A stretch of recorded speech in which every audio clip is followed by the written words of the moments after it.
ಪ್ರತಿದಿನ ಸುದ್ದಿಜಾಲ. ನಮಸ್ತೆ ವೀಕ್ಷಕರೇ, ನಾನು ಅನನ್ಯ ಎಸ್ ಭಾರದ್ವಾಜ್. ವಿಶೇಷ ಸುದ್ದಿಗಳ ಪ್ರಸಾರ ವೀಕ್ಷಿಸಿರಿ. ಎಲ್ಪಿಜಿ ತೀವ್ರತೆ ನೀಗಿಸಲು ಅಗತ್ಯ ಸರಕುಗಳ ಕಾಯ್ದೆ ಬಳಸಿದ ಕೇಂದ್ರ.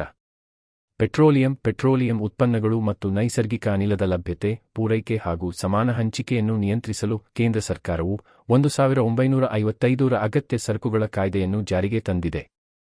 ಈ ಸಂಬಂಧ ಕೇಂದ್ರ ಸರ್ಕಾರ ಅಧಿಸೂಚನೆ ಹೊರಡಿಸಿದ್ದು, ಇಂಧನ ಪೂರೈಕೆಗೆ ಎದುರಾಗುವ ಅಡಚಣೆಗಳನ್ನು ನಿವಾರಿಸಲು ಮುಂದಾಗಿದೆ.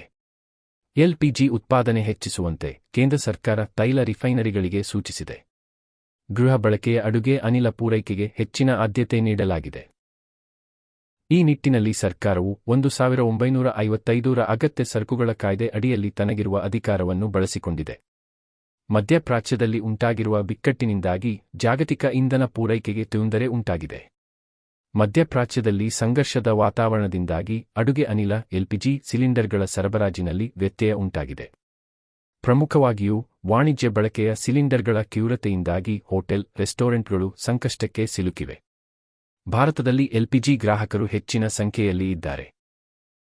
ಅವರಿಗೆ ಎಲ್ಪಿಜಿ ಪೂರೈಕೆಯಲ್ಲಿ ಅಡಚಣೆಯಾಗದಂತೆ ನೋಡಿಕೊಳ್ಳಲು ಸರ್ಕಾರ ಯತ್ನಿಸುತ್ತಿದೆ. ಲೋಕಸಭೆ ಸ್ಪೀಕರ್ ಓಂ ಬಿರ್ಲಾ ವಿರುದ್ಧ ಅವಿಶ್ವಾಸ ನಿರ್ಣಯ ಮಂಡನೆ.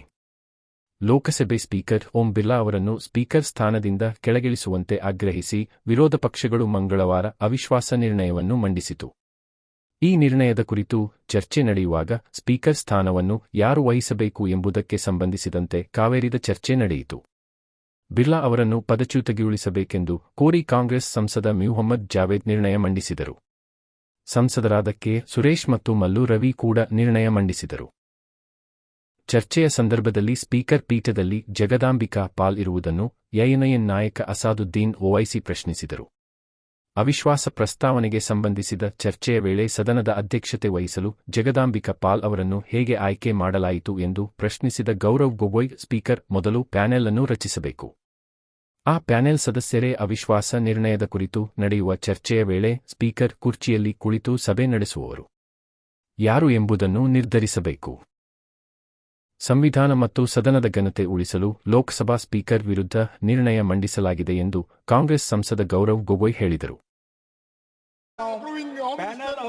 पैनल ऑफ चेयरपर्सन है, पैनल में से कौन से चेयरपर्सन सदन में बैठेंगे जब अध्यक्ष का रिमूवल का पिटीशन हो रहा है, ये कहां पे डिसाइड हुआ है?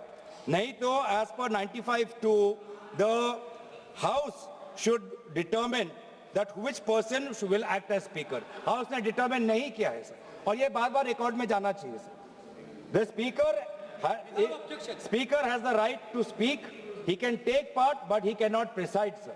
And by and so while the chairperson, a selected chairperson, has been chosen from the panel, that is a clear exercise of the power of the speaker, which is not allowed. It's a violation of the constitution.